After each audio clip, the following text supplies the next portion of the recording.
Technology नहीं है, ना ईमान की दौलत मजबूत है, ना दुनियावी दौलत मजबूत है। काश हमारे लोगों ने भी तरक्की की होती। हमारे लोग से कह रहे हैं कि उम्मत मुस्लिमा तुम हमारे लिए क्या कर रहे हो, लेकिन हम इस लायक ही नहीं है, क्योंकि हमने ना तो ईमान की बहुत मजबूती हासिल की है, ना हमने दुनियावी तालीम की मजबूती हासिल की है। हज़रात गिरामी, अगर हमें अपनी मसाजिद की, अपने मदारिस की, अपने जान की, अपने ईमान की, अपनी खानकाहों की, अपनी इज्जत व आबरू की हिफाजत करनी है तो दीनी तालीम में भी मजबूत होना होगा और दुनियावी तालीम में भी मजबूत होना होगा। हमें अपने मुल्क की जरूरत बनना होगा। हम जिस समाज में रहते हैं उस समाज में अगर इतना, मेरे बच्चों तुम यहाँ बैठे हो, तुम इल्म दीन पहले जरूरी हासिल करो और इल्म दुनिया भी ऐसा हासिल करो जिस क्लास में जा रहे हो, क्लास में टाइम पास 6 घंटे करके नहीं आने हैं, बल्कि किताबों को तुम खोल के पी जाओ। इतनी मेहनत करो और नियत कर लो कि मैं अगर पढ़ रहा हूँ तो इस नियत से पढ़ रहा हूँ कि मुझे दीन इस्लाम की खिदमत करनी है, मुझे किसी मुकाम पे हासिल होना है, मुझे जज बनना है, मुझे साइंटिस्ट बनना है, मुझे बेहतरीन बिजनेसमैन बनना है, मुझे मीडिया में आना है, मुझे पुलिस ऑफिसर बनना है। मैं इंशाल्लाह ये जो पढ़ रहा हूँ तो तुम्हारा एक एक पेज जो पढ़ोगे इंशाल्लाह तुम्हें उस पर सवाब मिलेगा, क्योंकि तुम अपने कौम की हिफाजत की नीयत से पढ़ोगे। तुम इस नीयत से पढ़ोगे इंशाल्लाह जब मैं बड़ा हो जाऊंगा, इसी लायक हो जाऊंगा, तो अपने मदरसे की हिफाजत करूंगा, अपनी मस्जिद की हिफाजत करूंगा, अपने कौम की हिफाजत करूंगा, अपनी बच्चियों की इज्जत व आबरू की हिफाजत करूंगा, अपने लोगों की हिफाजत करूंगा और इंशाल्लाह अपने ऐसे ऐसे बिजनेस डेवलप करूंगा कि आज जब हम बाइकआउट की बात करते हैं तो हम देखते हैं तमाम बिजनेस बड़ी बड़ी ब्रांड्स उनकी हैं, तो आज हमारी क्यों नहीं ब्रांड्स हैं? ज्यादातर लोग तिजारत करते हैं, हम क्यों नहीं इस तरीके की तिजारत करते हैं कि आज हमारी बड़ी बड़ी ब्रांड्स हो? क्या मदीने पाक में रसूल पाक सल्लल्लाहु अलैहि वसल्लम के दो सहाबी हजरत उस्मान गनी और हजरत अब्दुल रहमान बिन औफ, क्या ये लोग सबसे बड़े बिजनेसमैन नहीं थे? और साथ ही साथ अशरे मुबशरा में भी इनका नाम आ रहा है, यानी एक तरफ जन्नत का परवाना भी मिल रहा है, सबसे अजीम 10 सहाबा में भी नाम आ रहा है, और दूसरी तरफ बड़े बेहतरीन ताजिर भी हैं। यानी तिजारत में जरूरी नहीं है कि इंसान बेईमानी से आगे बढ़े, अगर ईमानदारी से अल्लाह और रसूल पे भरोसा करके इस्लामी कवानीन से तिजारत करे तो आप दुनिया के सबसे बड़े ताजिर भी बन सकते हैं, सबसे बड़ी ब्रांड्स भी आपकी हो सकती हैं। हमें भी शुरुआत करनी होगी। हालात आप देख रहे हैं पूरी दुनिया के हमारे बारे में क्या हो रहे हैं, और जान लीजिए कोई कमजोर के साथ खड़ा होना पसंद नहीं करता है। दिल से तो हो सकता है आपके साथ वो हो, लेकिन आप किसी कमजोर के साथ खड़ा नहीं पड़ सकते। जिनके पास ताकत है, कुव्वत है, पैसा है,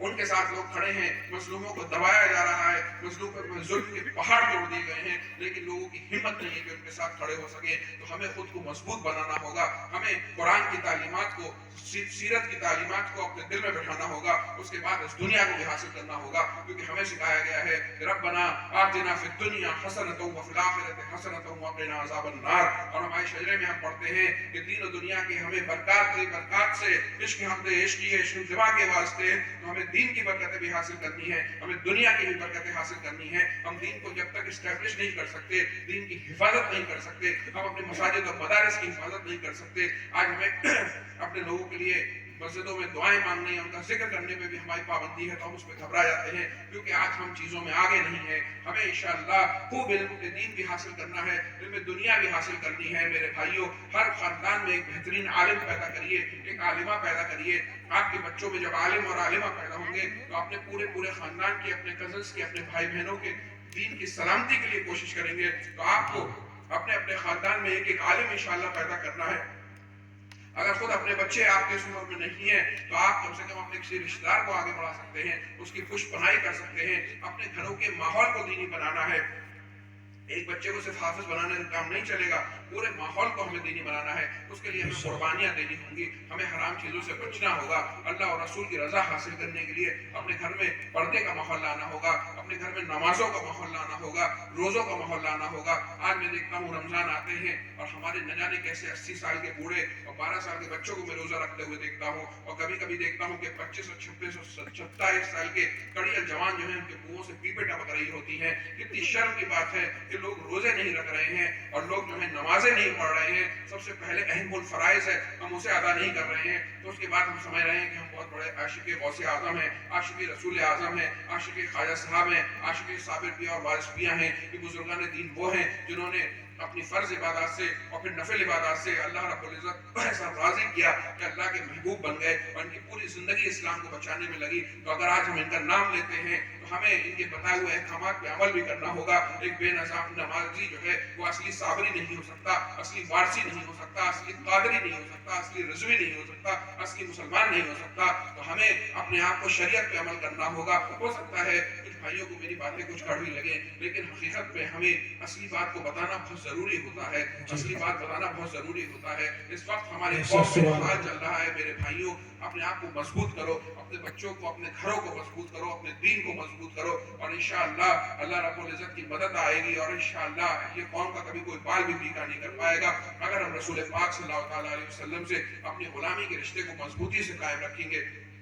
ہم اولیاء اللہ کے چاہنے والے ہیں، ہم ان کی یادیں منایا کرتے ہیں، اور ان کی یاد منانے کا سب سے بڑا فائدہ یہ ہوتا ہے کہ جب ہم ان کی یاد مناتے ہیں تو ان کی زندگی کا ذکر کرتے ہیں، خدا سے ان کے رشتے کا ذکر کرتے ہیں، رسول پاک کی نسبت سے ان کا ذکر کرتے ہیں، کس طریقے سے وہ سنتوں پہ عمل کیا کرتے تھے، ان کی تعلیمات کا ذکر کرتے ہیں، اور اس بہانے ہر سال ہم ان کی تعلیمات کو ریوائز کرتے رہتے ہیں، اور ہم اپنے بچوں کو وہ دولت جو ہمارے بزرگوں نے ہمیں دی ہے ہم یہ دولت پہنچاتے رہتے ہیں، اور اسی طریقے سے ہمارا ایمان مضبوط رہتا ہے۔ اولیاء اکرام سے جو لوگ جڑے ہوتے ہیں ان کا اللہ رب العزت سے رشتہ بہت مضبوط ہوتا ہے۔ حضرات گرامی، جو ہمارے بزرگوں نے ہم کو دین پہنچایا ہے وہ ہماری ڈیوٹی ہے، بلکہ ہم سے سوال ہوگا کہ وہ دین ہم اسی طریقے سے اپنے بچوں کو انہی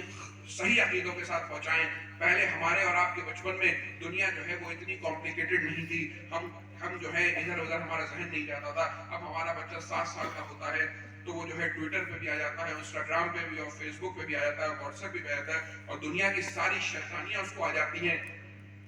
باپ ماں بزی رہتے ہیں اور بچہ نہ جانے کیا کیا دیکھ رہا ہوتا ہے، اس کا ذہن کتنا گندا ہو چکا ہوتا ہے، اور کیسی کیسی شیطانی قوتیں، بتایا جاتا ہے کہ انٹرنیٹ کے ذریعے جادو بھی کیا جاتا ہے، نہ جانے کیسی کیسی قوتیں ہیں جو دنیا انٹرنیٹ پہ آئی ہوئی ہیں، کیسے کیسے گیم بنا دیے گئے ہیں لوگوں کے ایمان سے کھیلا جا رہا ہے۔ ان گیموں میں جا کے بچے کو طاقت حاصل کرنے کے لیے پہلے کسی کے سامنے سجدہ کرنا پڑتا ہے، تب جا کے وہ اسے گیم کی پاور ملتی ہے، اور نہ جانے کیسے کیسے گیم بنا لیے گئے ہیں، ایسی ایسی ٹیکنالوجی تیار کر لی گئی ہے کہ گھر کا بچہ ہو اور وہ گیم کی ایک شرط ہوتی ہے کہ جا کے تمہیں چھت سے کودنا ہے۔ ابھی بلو ویل گیم چلا تھا 2 سال پہلے، تو نہ جانے کتنے بچوں نے اپنے ہاتھ کاٹ لیے تھے، چھتوں سے کود پڑے تھے۔ ایسی جادوگری دنیا میں چل رہی ہے، ایسے میں اپنا ایمان اس دنیا سے بچا کے لے جانا، ایمان ہماری سب سے بڑی دولت ہے، اور دنیا میں ہم اپنی دولت نہ بچا کے لے جا سکیں، گاڑی بنگلہ نہ بچا کے لے جا سکیں، لیکن اگر ہمارا ایمان پہ نہیں گئے، اس نے ہمارا خاتمہ اچھا نہیں ہوا، تو سارے عمل بیکار ہے، سب کچھ بیکار ہے۔ تو ایمان کو بچانے کے لیے ہمیں خود بھی کوشش کرنی پڑے گی،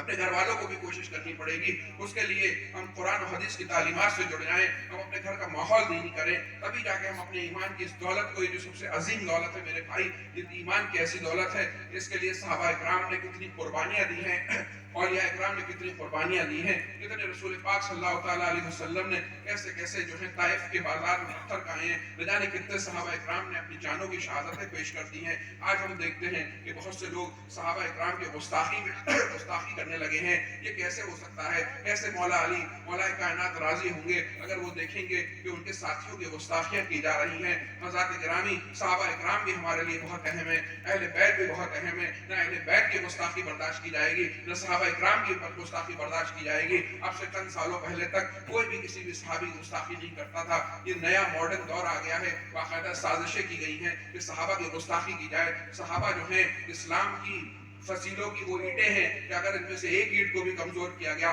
تو آپ یقین مانیے دھیرے دھیرے ساری اینٹیں کمزور ہو جائیں گی۔ کوئی اہل بیت کا چاہنے والا کبھی صحابہ کی گستاخی نہیں کرے گا۔ صحابہ اور اہل بیت دونوں کا دامن جب ساتھ میں تھام کے چلو گے، اگر اہل بیت کا دامن چھوڑ دو گے تو بھی برباد ہو جاؤ گے، اگر صحابہ اکرام کا دامن چھوڑ دو گے تب بھی برباد ہو جاؤ گے۔ اللہ کے رسول کی کسی صحابی کی گستاخی کو کبھی برداشت نہیں کرنا۔ اگر کبھی دل میں ایسا خیال آئے تو توبہ کر لینا۔ ہمارے بزرگان دین نے ہمیں ایسی تعلیم نہیں دی ہے، بلکہ تمام صحابہ کی، کیونکہ وہ صحابہ ہیں، ان کی عزت کی حفاظت کرنا ہمارا فرض ہے۔ حضرات گرامی، صحابہ کی محبت کو اپنے بچوں کے دلوں میں ڈالیے اور اپنے بچوں کو بتائیے کہ جو ہے ہمیں صحابہ سے بھی محبت کرنی ہے، اہل بیت سے بھی محبت کرنی ہے، تعلیم کو ہمیں بہت مضبوط کرنا ہے، اور ہمیں دین کی اپنی دولت ایمانی کو بچانا ہے، اور ہمیں اپنے بچوں کی بہترین تربیت کرنی ہے۔ میں ایک بار پھر آپ سب کا بہت بہت شکریہ ادا کرتا ہوں کہ آپ نے اتنی بہترین جلسے کو سماعت کیا اور منعقد کیا۔ استغفر اللہ ربی من کل ذنب واتوب الیہ۔ السلام علیکم ورحمۃ اللہ وبرکاتہ۔